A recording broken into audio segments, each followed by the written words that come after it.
Guideposts for Living Wisely, Narrative Edition. June 2025. Introduction.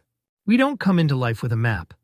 There's no universal manual for how to navigate the heartbreak and beauty of being human. And yet, over time, and often the hard way, we begin to gather insights. Small truths that help us move through the world with more grace, clarity, and strength. This collection is the result of such a journey.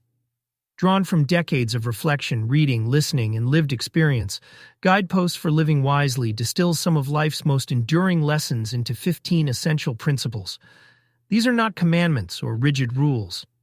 They are guideposts, inner markers pointing toward a life of meaning, presence, and freedom. Each guidepost invites you to pause and examine. What truly matters to me? Where am I giving away my time, my attention, myself? What kind of life will I wish I had lived when I reach the end? You'll find no dogma here, only distilled insight. And not because these ideas are entirely original, but because they have been curated with care, carried for years, and chosen for their power to orient us toward what's real and worthwhile.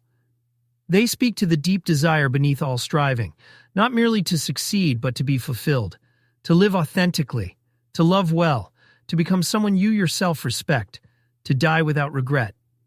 These guideposts are not quick fixes. They are companions. They ask you to live with intention, to come home to yourself, and to become the kind of person whose life is shaped from the inside out. This is not a map, but it may help you make your own. Welcome. Let's begin with a quick table of contents for these 15 guideposts. 1. Do not pursue valueless things. Protect your time, energy, and attention. Your true wealth. 2. Have the courage to follow your heart and intuition. Live by your inner scorecard, not others' expectations. 3. Stay curious and interested. Let the pursuit of understanding sustain you. 4. Live every day of your life. Be present. Life's grace is hidden in the ordinary. 5. Learn to keep yourself company. Cultivate inner peace, clarity, and emotional resilience.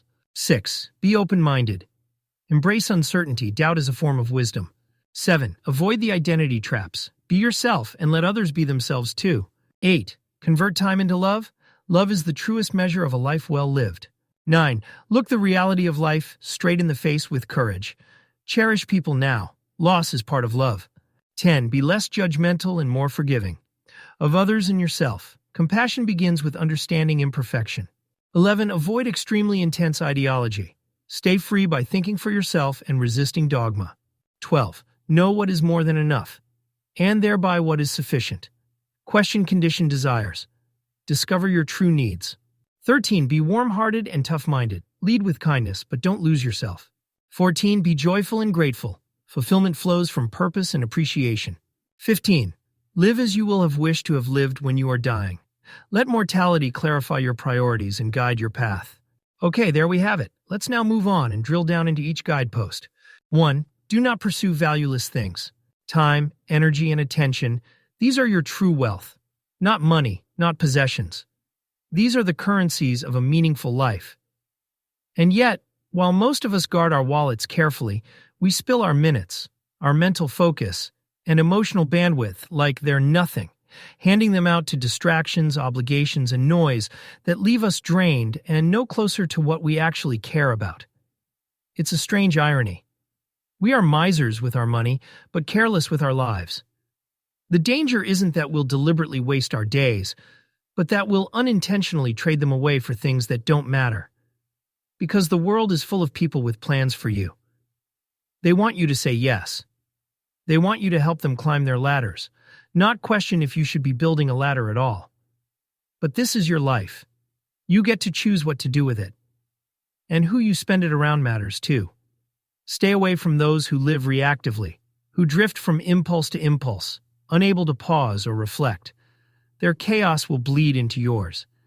Instead, choose filters, clear inner boundaries, that help you focus not just on what's urgent, but what's important. Not just what's exciting, but what's essential. And perhaps the hardest lesson of all, real focus means saying no, not just to junk, but to gold.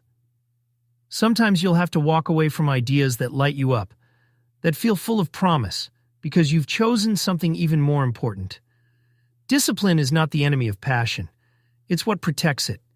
You can't do everything, but you can do what matters. So live like a miser, not with your money, but with your attention. Spend your life like it's precious, because it is. 2. Have the courage to follow your heart and intuition. There's a quiet voice inside you. You've heard it. It stirs when something feels deeply right or deeply wrong. It doesn't shout. It whispers. But if you're not careful, the noise of the world will drown it out. Expectations, traditions, expert advice, the constant hum of what others think you should do. But your life isn't a group project. It's not a vote. It's not a performance for applause. Don't waste your one precious life living someone else's script. Dogma is simply living by the results of other people's thinking. And while it may offer a certain comfort, a sense of belonging, of doing what's right, it comes at a cost. The erosion of your own voice, your own compass. To live wisely, you must choose the inner scorecard over the outer one. Ask yourself, would you rather be seen as great but know you're not? Or be great quietly and be misunderstood? It's an uncomfortable question, but it's a clarifying one. Because trying to please everyone is a reliable path to nowhere. You end up shape-shifting to fit every mold but your own. You move a lot, but you go nowhere real. There's no map for your life but the one you draw yourself. No one can build the bridge you must walk to cross the river of your life. Others can walk beside you, but the path is yours alone. The greatest privilege you'll ever be granted is not wealth or status or praise. It's the chance to be exactly who you are. Don't squander it. So listen to that quiet voice. Strengthen it. Follow it, even when the path is uncertain and others don't understand. Because the life you build on that foundation will be your own. And that's where true fulfillment lives. 3. Stay curious and interested. There are mysteries we will never solve. Vast, stubborn riddles that stretch beyond the reach of our minds. Why we are here. Where we came from. Whether there is a God. Whether time has an edge. Whether infinity folds back on itself or simply expands forever. These are not puzzles to be completed. They are horizons to be wondered at. Life itself is a flowing enigma, a river emerging from an unseen source, winding through infinite variations of experience.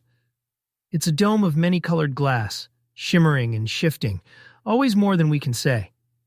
We didn't choose our moment of arrival, or the parents through whom we came, or the places our feet first touched down.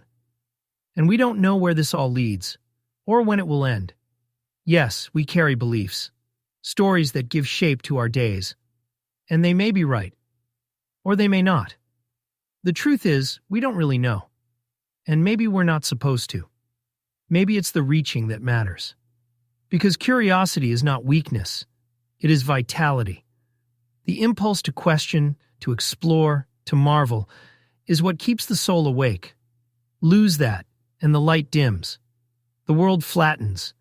The days become mechanical. But keep your wonder alive. Stay a student of the mystery, and life remains radiant, meaningful, alive. The pursuit itself is the nourishment. So let yourself not know. Let the questions breathe. Stay curious. Stay interested. That is what keeps you human. 4. Live every day of your life. Listen closely to your life.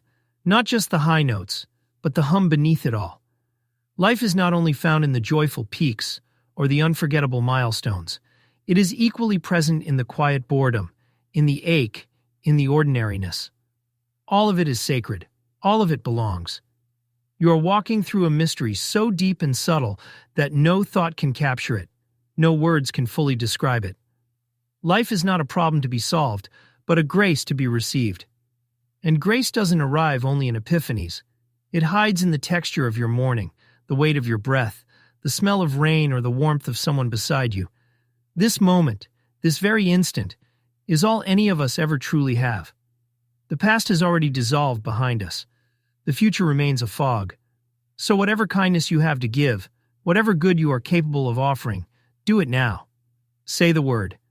Reach for the hand. Smile at the stranger. We do not pass this way again. Forget the distractions, the worries, the imagined destinations. Life is not out there somewhere. It is here. In this body, in this breath, in this now. So wake up to your own life. Not tomorrow, now. Because this moment, ordinary and fleeting as it may seem, is the key moment. And to live it, fully, consciously, gratefully, is to understand that life itself is enough. 5. Learn to keep yourself company. You will spend your whole life in your own company, so it's worth learning how to make it good company. That begins with self-awareness, a quiet, courageous turning inward to understand what gives your life meaning and how you might draw strength from that understanding. There's power in knowing what's in your control and what's not. When you stop chasing what lies beyond your reach and instead focus your attention where it can actually make a difference, you begin to cultivate an inner steadiness, a kind of emotional gravity. And with that awareness comes humility. Because if we're honest, it is a miracle that we are even here. To be alive at all is an astronomical stroke of fortune. To love, to feel, to breathe. These are not entitlements. They are gifts. People often seek peace outside themselves, in nature, in retreats, in faraway escapes. But the truest retreat is within. You carry it with you. There is no quieter, more dependable refuge than your own well-ordered mind. It is always available, always free, if only you remember to enter it. Within that mental sanctuary, you can find clarity. You can remember the principles that anchor you. And from that place, you can return to the noise and chaos of life, not with resentment or fatigue, but with renewed strength and quiet purpose. So don't wait for the world to give you peace. Learn to keep yourself company. Learn to be your own friend, your own guide, your own refuge. Because when you do, you carry calm with you wherever you go. 6. Be open-minded. Certainty is seductive. It feels like safety, like control. But in the real world, the ever-shifting, messy human world, certainty is often an illusion. Truth, if it exists at all in the purest sense, rarely arrives wrapped in clarity. More often, it's a fragile, evolving thing, shaped by context, perspective, and time. What we call facts today are better understood as working hypotheses, useful for now, but subject to change. History is filled with ideas once considered indisputable, later proven wrong. That doesn't mean we abandon conviction. It means we hold it lightly. So make it a habit to ask, how sure am I, really? What if the game being played is not the one I think I'm playing? What if there's more to the picture than I can see? To live wisely is to trade dogmatic certainty for a kind of generous skepticism, a willingness to stand in ambiguity without rushing to conclusions.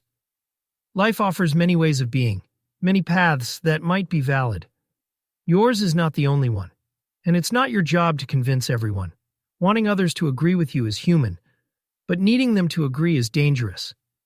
The world doesn't need more people insisting they're right. It needs more people who can sit at the table with difference and still see the person across from them with respect. Open-mindedness doesn't mean you have no views. It means you know your views are provisional. It means you can hold opposing ideas at once, not in confusion, but in maturity. So live in the grayscale. Practice constructive doubt. Let your mind remain agile and your heart remain soft. Sometimes right, sometimes wrong. Always room for doubt. 7. Avoid the identity traps. There are 2 subtle traps that can quietly steal your freedom. The first is believing you should be someone other than who you truly are. The second is assuming others should act and think the way you do. The first trap feels noble, even responsible, fitting yourself into the mold handed down by family, culture, or expectation.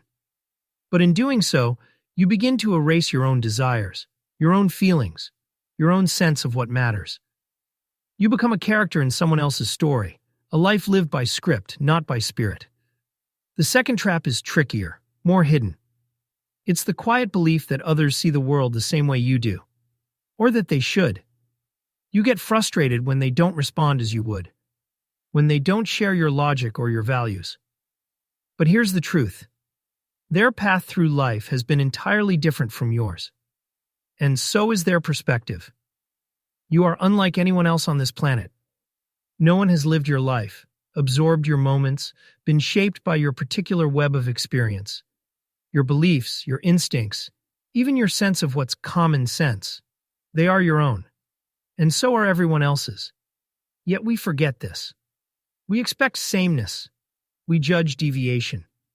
We assume that what's obvious to us should be obvious to all. But honoring individuality, yours and theirs, is the beginning of freedom. Freedom to be who you are without shame. Freedom to let others be who they are without resentment. So don't waste your life pretending to be someone else, and don't bind others with invisible expectations they never agreed to. See difference not as threat, but as reality. That's where peace begins. 8. Convert time into love.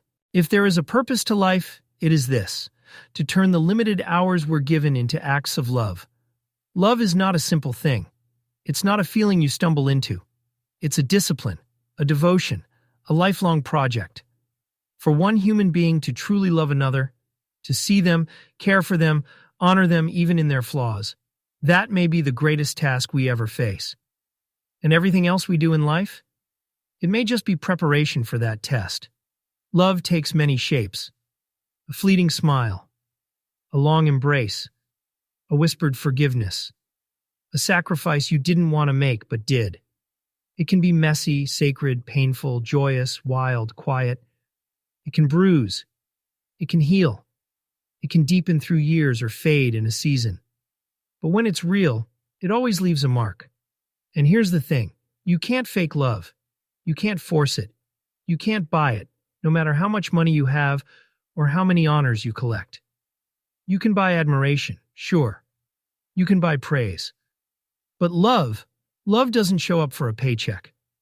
It only shows up where it feels safe, where it is invited, where it is earned. And how do you earn it?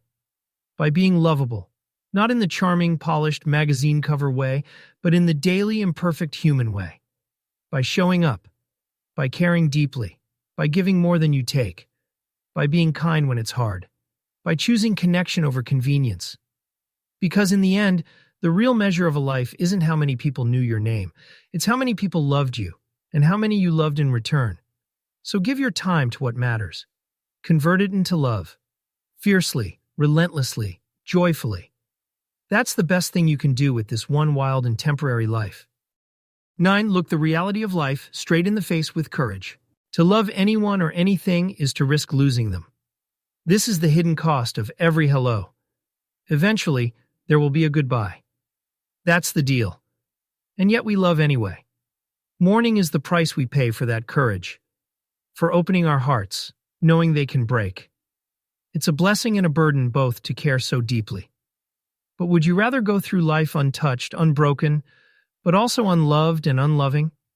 It takes courage to face the truth, that nothing and no one is ours to keep. Not forever. Not even for long. People are not possessions, and life does not offer guarantees. And strangely, it's in that very impermanence that we find the sharp edge of beauty. Because what can be lost becomes more precious while it's here. When you embrace this truth, not as an abstract concept, but as something real and present, it transforms how you live. You stop taking people for granted. You say, "I love you" more often. You listen more closely. You hold your child a little longer, write that note to an old friend, laugh more freely with the ones you love. Because you understand that the only time to love them is now. The future is not promised, and the past is already sealed. All we truly have is this moment, this short, shimmering now. So look life in the face. See its impermanence not as a reason to despair, but as a reason to cherish. Appreciate what is here, while it is here. Say your hellos fully. And when the time comes, say your goodbyes with grace. This is what it means to live courageously. 10. Be less judgmental and more forgiving, of others and yourself. No one chooses their flaws. The weaknesses, blind spots, patterns, and wounds people carry, they didn't ask for them. And neither did you. Yet how quickly we judge. How instinctively we label, condemn, withdraw. We see a behavior and leap to a verdict. But what we're reacting to, more often than not, is our judgment of the thing, not the thing itself. And that judgment is within our power to soften, or even let go. What if we tried to understand before we judged? Or better yet, understand without judging? It's hard. We're wired to make sense of others through the lens of our own experience. When someone hurts us, it feels personal. But often it isn't.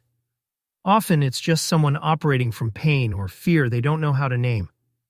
And if we could see their backstory, truly see it, we might not approve, but we'd understand.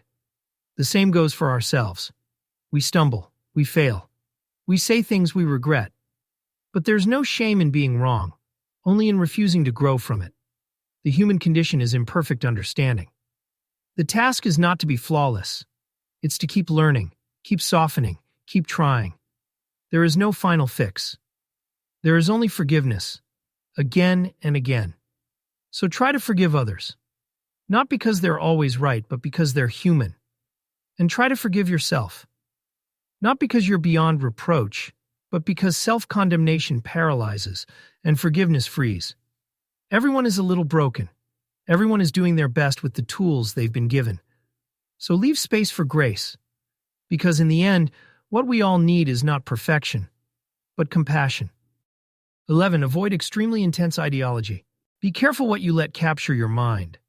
Ideology, especially the intense kind, can feel like clarity, like certainty, like purpose. But more often, it's a trap dressed up as truth. It simplifies the world into clean categories and gives you the thrill of belonging. But the more you chant its slogans, the more it rewires your thinking, until what once felt like freedom starts to look a lot like mental rigidity. When we adopt an identity based on an ideology, political, religious, social, it can subtly start to think for us. We stop questioning. We start echoing. And every time we shout its dogmas louder, we're not just expressing belief. We're pounding those beliefs deeper into our own minds, reducing our capacity to reason and reflect. Crowds make it worse. Alone, people can think. But in crowds, they tend to abandon thought for emotion. Fueled by fear, anger, belonging, spectacle, reason disappears. Myths spread. Misinformation thrives. The loudest voices win, and the wildest ideas go unchallenged until reality finally catches up to them. And often, the people most prone to clinging to an ideology are the ones least at peace in themselves. When someone feels empty, unworthy, or insecure, they're more likely to cling to something bigger than themselves. A flag, a cause, a righteous crusade. It gives them the illusion of meaning. But often, it's just a way to avoid confronting their own life. So how do you stay clear? Practice the iron rule of intellectual honesty. You are not entitled to an opinion unless you can state the best version of the opposing view better than its supporters can. Until then, you are still learning. Beware the comfort of extreme beliefs. Think slowly. Stay skeptical, even of your own convictions.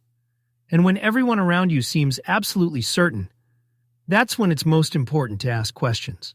Because clarity without humility is just dogma in disguise. 12. Know what is more than enough and thereby what is sufficient. You never really understand enough until you've bumped up against too much, until you've reached the point where more no longer adds meaning, only noise. But true sufficiency isn't about numbers. It's not a bank balance or a lifestyle benchmark. It begins when you stop chasing the approval of others and start listening to yourself. Enough is what's left when the craving for praise falls away, when you no longer confuse success with applause. To find it, you must perform an honest audit of your needs, not just what you want, but what's been planted in you. So many of our desires aren't really ours. They've been conditioned into us, by culture, by comparison, by unmet emotional needs, masquerading as material goals. Ask yourself, what actually brings me peace? If a quiet afternoon with a book nourishes your soul, why chase things that only distract you from it? If your family craves your presence, not your paycheck, why trade time for more money when what's needed is you? Ask what's driving your desires. Is it your authentic self or your conditioned self? Is it love or fear, wholeness or hunger? Once you begin this inquiry with sincerity, something shifts. Your sense of identity starts to loosen from the world's grip. You begin to live not for accumulation, but for alignment. And here's the paradox.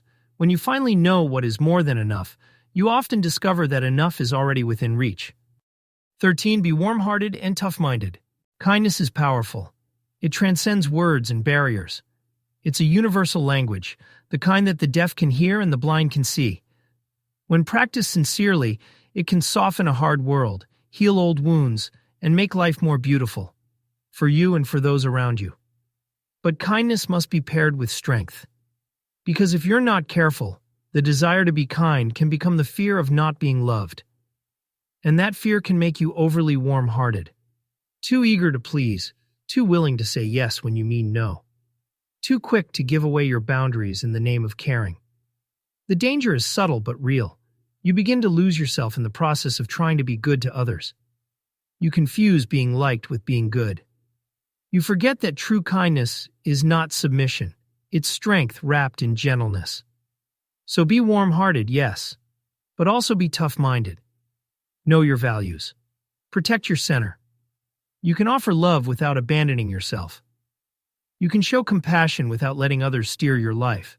Don't let the goals or expectations of others quietly become your own. Notice where you've ceded control and reclaim it. And don't forget to be kind to yourself. Ask not only what the world needs, ask what makes you come alive. Because the world doesn't just need more helpers. It needs more people who are on fire with life. People whose joy and gifts flow outward in meaningful, lasting ways.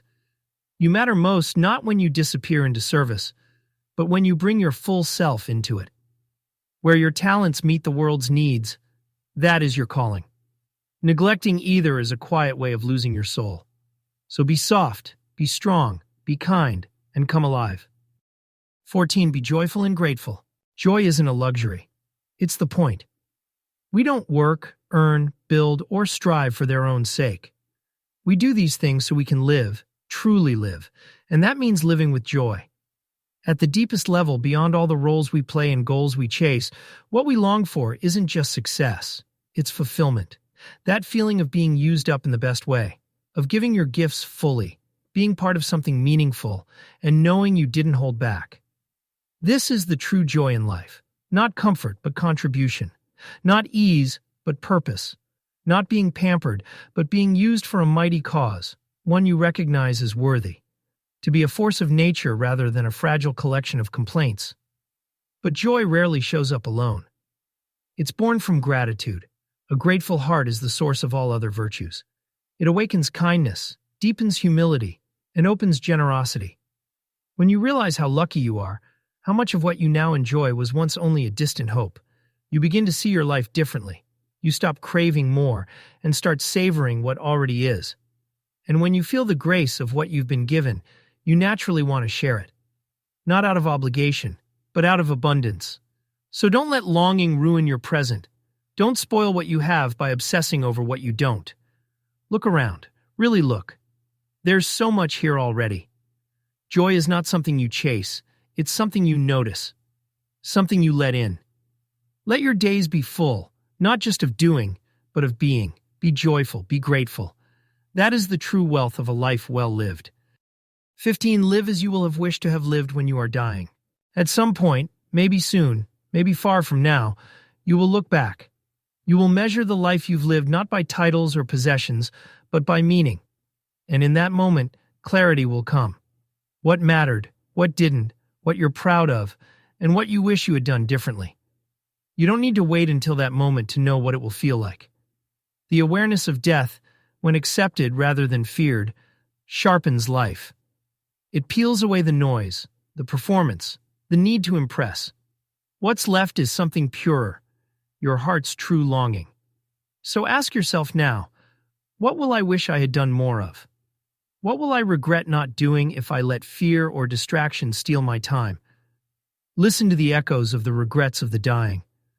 I wish I'd had the courage to live a life true to myself, not the life others expected of me. I wish I hadn't worked so hard. I wish I'd had the courage to express my feelings. I wish I had stayed in touch with my friends. I wish I had let myself be happier. These are not just the regrets of others. They are warnings and invitations. The happiest person is not the one with the longest list of accomplishments, but the one who sees a thread of meaning running from their beginning to their end, and can say, I lived true. So let that imagined future self guide your choices now. Live in a way that will make your reflection gentle, not heavy with sorrow. Live courageously, expressively, and with joy. Live as you will have wished to have lived, so that when the time comes, you are not filled with longing for what could have been, but peace for what was.